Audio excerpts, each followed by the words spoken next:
Hi, my name is Nathan. You're watching Nice at Dice, and today I'm going to be giving you a look at two new expansions for my game, Warriors and Writings. Warriors and Writings is a roll and write fantasy dungeon crawler. It's also a print and play game, which means it's only distributed as digital files. You just print out a few sheets of paper, add your own dice, your own pencil, and you have everything you need to play the game. Warriors and Writings has already been published as two core sets. Each core set comes with 2 heroes, 3 maps, a rulebook, basically everything you need to play the game. You can play either core set, but you can also mix and match the contents of those core sets to play any hero on any map. Now I'm creating a line of expansions that each add 1 additional hero or 1 additional map to the game as well, and that's what I'm talking about today. 2 new expansions, one of them is a new hero, one of them is a new map. So I'm going to be giving you sort of an overview of these 2 expansions. I'm going to go ahead and demonstrate. I'm going to play on the new map with the new hero so you can see it all in action. I'm not going to play a full game, maybe just about 10 rounds or so to give you a good idea of what's involved here, and then we'll wrap it up. Okay, so this is the new map. The new map is called the River Rush, and as you can see, it's a very long, thin map with a river running through the middle. There are items and treasures and enemies on either shore of the river. And this map has an exciting new feature, which is a movable terrain feature. So it has a movable terrain feature, which is the boat. The boat is depicted here. It's also depicted here. And it's depicted here. So it's in 3 different locations. Each location is marked by a number, 1, 2, and 3. And when you look on the time track is split into 3 segments, each labeled 1, 2, and 3. And the segments of the time track correspond to the locations of the boat. So during the first 6 rounds, the boat is going to be in this location. During the next 10 rounds of the game, the boat will be in this location. And in the final 10 rounds, the boat will be in this location. When it's not in a location, those spaces are just treated as water spaces. Okay? The boat also has a health track because some of the enemies can damage the boat, and so you'll track their damage to the boat here, and if the boat is sunk, that's a problem. If you're on the boat, you lose immediately. If you're not on the boat, you could end up stranded on one side of the river or the other, depending on where you happen to be when it sinks. So that creates a very exciting and dynamic element to this map where you're not just racing against time to get to the end, defeat the boss, collect as much treasure as you can before you've used up all of the rounds, but also you have to keep up with the boat, move along with it, protect it so it doesn't get destroyed along the way, and so forth. All right, there's 3 enemies on this map. I'll go into them more as we deal with them. Obviously, you have this river kraken that you're fighting along the way. Its tentacles are here and here, and then its head is here. The head is the only thing you have to defeat in order to beat the game. That's the boss. Now let's take a look at the new hero. The new hero is the Bladecaster. The Bladecaster is sort of like a martial spellcaster, a cross between a sword fighter and a mage, and their core ability is called mana, and this is much like the mage's core ability. They have 4 boxes here that you'll use to track their mana. They start out with 4 mana. As you spend mana, you mark off the boxes, and as you recover mana, you'll erase your marks. You have 3 basic actions. Your basic actions are the Arcane Step, which is your movement ability. Spend an action die to move that number of spaces. You can spend 1 mana to move 2 additional spaces. And you can do that multiple times, so you could spend 2 or 3 mana to move 4 or 6 additional spaces on a single action. You also have your basic attack, which is called Resonating Slash. This is a melee attack. You target an adjacent enemy, you compare the action die to the enemy's defense, and then hopefully you deal 1 damage, and you regain 1 mana. So that's how you recover mana, is by making that melee attack. You also have your recover action, which is called Shift. You spend an action die to recover 2 grit and move up to 1 space. This move can be diagonal. So you can see between the Shift and the Arcane Step, the Blade Caster is a very mobile character. That's probably the most exciting thing about them. But also, they have a mix of their melee attack with their resonating slash, and then some ranged and area of effect attack options that come from their talents. So we'll go over the talents briefly. I'm not going to go into detail on every one of them, but you have a couple up here that modify your resonating slash, making your melee attack more effective in different ways. You have a lightning bolt talent, which gives you a ranged attack option if you spend mana. And then you have a phasing step, which lets you spend 2 mana before moving to ignore map objects during that movement, allowing you to, for example, run through traps or doors without any consequence. And then finally, you have the Thunder Wave, and I'll go into the Thunder Wave a little bit more detail later on because this is an area of effect attack that I'm going to choose as my starting talent. For my inventory, I'm going to choose for my starting items the elixir and a key, and your special merchant option for this character is tinctures, which is the same as the mage, which just lets you to recover mana. Now, of course, normally I'd be tracking my health, my grit, and my mana over here, but because the camera is focused on the map, I want to keep your attention on the map where the action is happening. I'm going to use these colored cubes to track my mana, my health, and my grit over here. All right, so that being said, let's get right into it. I'm going to roll for the first round, and I've rolled a 2 and a 5. So I'm going to start over here in this corner where it says start. I'm going to use the 2 for an arcane step, which will take me here. Now, the wild tortoise is one of the new enemies on this map, and the special thing about the wild tortoise is that you cannot enter their space. Most enemies, you can enter their space, which gives you the option. You can just run through an enemy to keep going. There's usually some consequence, some cost for doing that, but it's still, you know, if you're pressed for time, maybe you would take that option, just run through them, kind of ignore them, and keep moving. But in the case of the wild tortoise, you cannot enter their space. So I'm going to move here, I'm going to stop, I'm going to spend the 5, which is equal to the wild tortoise's defense, to use my resonating slash, and because the tortoise only has 1 health, that will finish them off. I would also recover 1 mana if I had spent any, but I haven't spent any mana yet. But that's our first round.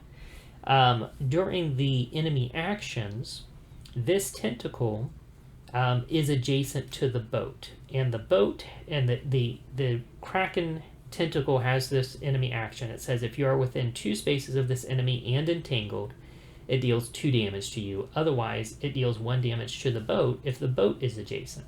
So I'm not within 2, I'm not entangled, but the boat is adjacent, so it's going to do 1 damage to the boat. And again, we'll just mark that over here on the boat's health track. All right, so that was the first round. Let's roll up and do our second round. I've rolled a 3 and a 4. So the 4 is what I need to do the Thunder Wave. I need a 4 or a 5 to do the Thunder Wave. And the 3 will let me move. I can move 1, 2, 3. Now I've come within 2 spaces of the Kraken tentacle, and it has a special thing. Each time you move into a space within 2 spaces of this enemy, immediately roll a die. On a 1 or 2, you become entangled. So I'll go ahead and do that. I rolled a 3, so I do not become entangled.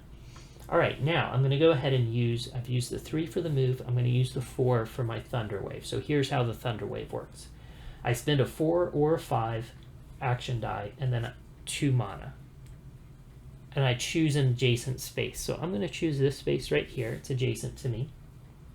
And for each space within 1 space of the chosen space, you deal 1 damage to the enemy in that space. So each space within 1 space of the chosen space, that's all these spaces here. If there's an enemy in those spaces, I deal 1 damage. So I'll do 1 damage here to this Kraken, and 1 there. Now the Kraken tentacle only has 2 health, so those 2 damage take him out completely, which is going to get me some gold, some XP, and I would lose the entangled condition if I were entangled. But I'm not, so we're all good. All right, so that was round 2. Let's take a look at round 3. I've got a 5 and a 1. Well, I think very simply I'm going to use the 1 to move here, and I'll use the 5 to attack this tortoise, take him out, That recovers 1 mana for me. I get some gold and some XP, and we'll keep moving. Alright, so round 4, I've got a 3 and a 6. So first of all, let's use the 3 to move here. 1, 2, 3. Collect this treasure. We'll roll for that. I rolled a 2, which is going to get me 4 gold. I'll mark that over here on my character sheet. And then I still have this 6, so I could move towards this item here, but I risk getting caught in this trap, which if I get caught in the trap, it could either have no effect or it could end my movement. But I don't think I'm worried about picking up this item at this time, so I'm just going to use the 6 to keep moving. I'm going to 1, 2, 3, 4, 5, 6. All right, and that sets me up in a good spot to attack this tortoise on my next round. All right, so mark off that round, and let's see what comes next. We've got a 4 and a 5. Okay, I mean a 4 and a 1. Okay, so if I spend this 1 grit on the 4, I can make it a 5. And then if I use this 1 to shift, I can move here and recover that grit I just spent. And then I can use the 5 to attack this tortoise and take him out. That'll get me some gold and some XP. All right, that was round 5. Let's go to round 6. I've got a 2 and a 3. So let's see, if we're going to use, well, we can use the, you know what, let's do this. Let's spend 2 grit to make that 3 a 5. And then we can go 1, 2, 3, 4, 5. Collect this treasure, so we'll roll for that. We rolled a 4, so that gets us 6 gold. And then I have a 2 left. I'll use that 2 to just shift here, and that recovers the grit that I spent. All right, so that was round 6. So now we're on round 7. So round 7, the boat has moved from this location to this location, which means I can move across these spaces in the middle of it. So that's good.